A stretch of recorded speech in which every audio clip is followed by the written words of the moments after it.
कि संसार में रहने वाला मानव,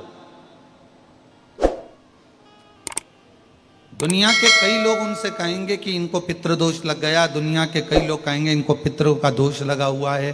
पितृदोष लगा हुआ है, पितरों का दोष लगा हुआ है, पितृदोष लगा हुआ है। पर वो पितृदोष लगता क्यों?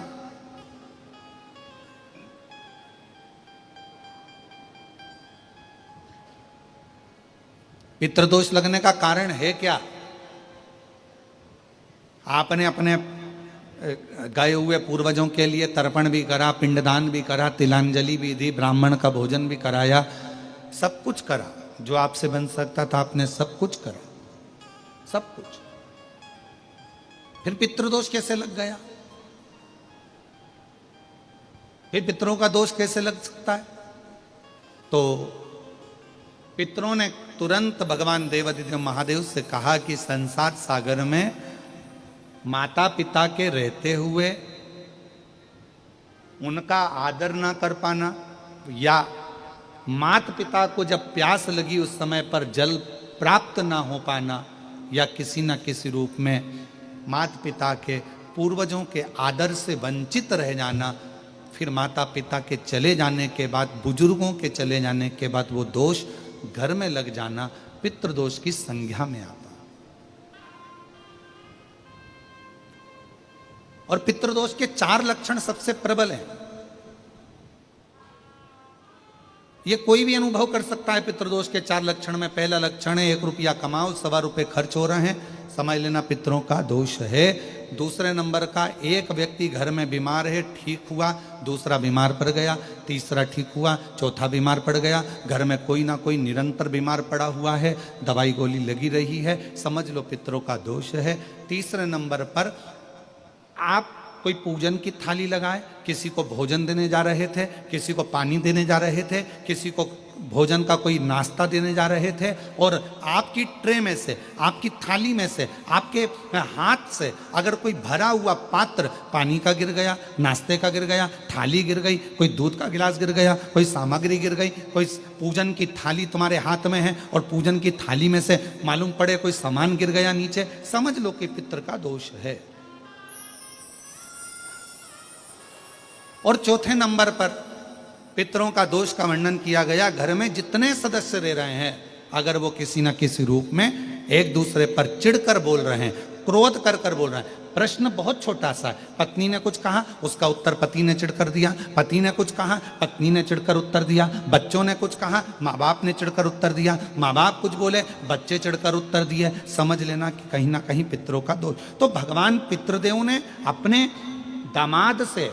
भगवान देवादिदेव महादेव से कहा कि संसार सागर में हो सकता है कि संसार सागर में मनुष्य रहता है, मानव रहता है, और उससे गलतियां हो जाती है। तो पितृदोष अगर संसार के लोगों को लगे तो हमारा एक निवेदन है, आप जाते जाते वर दीजिए कि ये पितरों की शांति आपकी आराधना से पूर्ण हो जाए, बस इतना वर दे दीजिए। शिव जी उस समय पर मौन हो गए। भगवान देवादिदेव महादेव एकदम मौन। पार्वती जी ने शिव जी से कहा, आप हमारे नाना जी को वर नहीं देंगे? आप हमारे नाना नानी को वर नहीं देंगे? इन पितरों को और पितराणी को आप वर नहीं देंगे? शिव जी ने वर दिया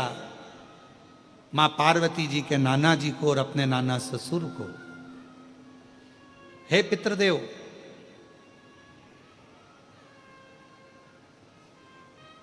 मैं आपको वर देता हूं, श्राद्ध पक्ष के 16 दिन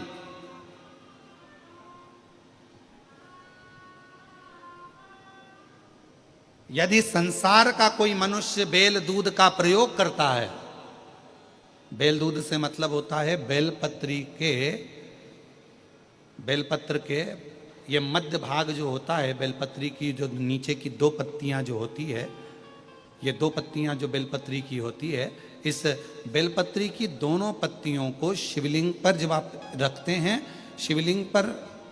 रखने के बाद में आपके हाथ में जो कटोरी में दूध है, वो दूध इन दोनों पत्तियों पर, ये पितरों के भाव से, पितृ पित्राणी के भाव से, आप दोनों पत्तियों पर बेल दूध को अगर समर्पित कर रहे हैं, बेलपत्र समर्पित करने के बाद थोड़ी सी कटोरी में अगर गौमाता का दूध है और ये दोनों पत्तियों पर अगर आप अपने गोत्र से दूध चढ़ा रहे हैं तो संसार में ऐसा कोई व्यक्ति नहीं है जिसके ऊपर पितृदोष लग जाए, पितृदोष समाप्त होकर ही रहता है।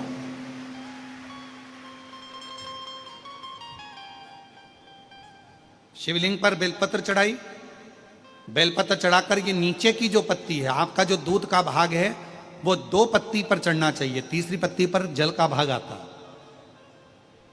2 पत्ती पर आपका दूध का भाग रहे। और जब बेल दूध का प्रयोग आप करते हैं और दूध बाबा को 16 दिन श्राद्ध के अगर कोई कह दे कि आपके घर में पितृदोष है, ये दोष है, वो दोष है, सारे दोष आपके यहाँ लग गए हैं और आपके यहाँ ये 4 लक्षण अगर पितृदोष के दिख रहे हैं जो पहले कथा में वर्णित किए, अगर ये लक्षण दिख रहे हैं तो श्राद्ध पक्ष के 16 दिन पहले दिन से ही आप चालू हो जाओ। बेलपत्री शिव जी को चढ़ाया, कटोरी में या चम्मच में 2 बूंद का भी अगर दूध लेकर गए हो, थोड़ा सा भी, बस 2 पत्ती पर आपने दूध समर्पित करा और 1 लोटा जल जो तीसरे नंबर की पत्ती है उस पर समर्पित करा। आपको 16 दिन करने के बाद आपको खुद अनुभव होगा 17वें और 18वें दिन से कि मेरे घर में ऐसा लग रहा है कि सब शांति है और कोई किसी से चिढ़कर बात नहीं कर रहा, लक्ष्मी की वृद्धि अपने आप होना प्रारंभ हुई। कैसा भी। और यहां तक शिव महापुराण की कथा कहती है किसी की फैक्ट्री बंद हो गई, किसी की दुकान बंद हो गई, चलते चलते अगर किसी का व्यापार बंद हो गया, 4 दिन चल रहा था, बहुत अच्छा चला, उसके बाद एकदम डाउन आ गया, कोई प्रशासनिक कार्रवाई हो गई, कोई अदालती कार्रवाई हो गई, कोई परेशानी सामने आकर खड़ी हो गई है, तो भी अगर प्रति 16 दिन तक लगातार शंकर भगवान के शिवलिंग पर बेल दूध का प्रयोग किया गया है तो आप 17वें दिन से अंदाजा लगा लेंगे कि आपका धीरे धीरे धीरे धीरे धीरे धीरे जो फैक्ट्री बंद सी थी वो ऊर्जावान हो गई है, चलना प्रारंभ हो गई। बेल दूध का इतना प्रभाव पड़ता है, इतना प्रभाव।